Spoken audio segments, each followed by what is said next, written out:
So what the heck is a unilateral exercise, and why should you be doing them?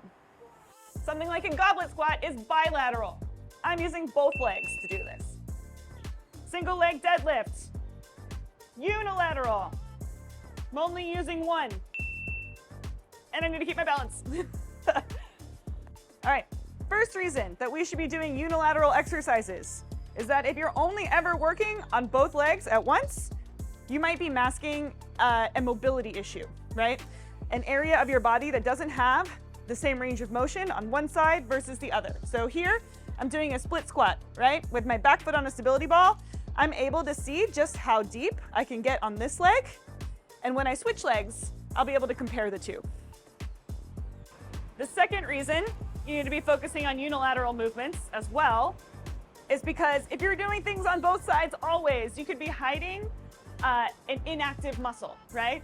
If there's one side where the working muscle group is not really activating in the way that it should, that can cause your other muscles to compensate in a way that could lead to injury down the road.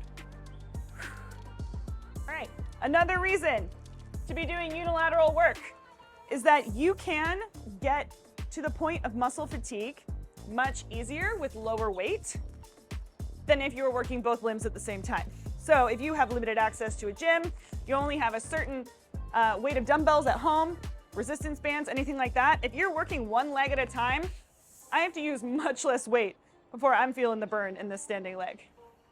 One of the last reasons why you're gonna want to work one side at a time, right? Is that, think about it, if you're strengthening one side at a time, when you recombine those two sides back together to do a bilateral movement, how much stronger are you gonna be? How much more power will you have now that each one is individually strong and they get to come together to work as a team? It's also going to decrease your risk of injury.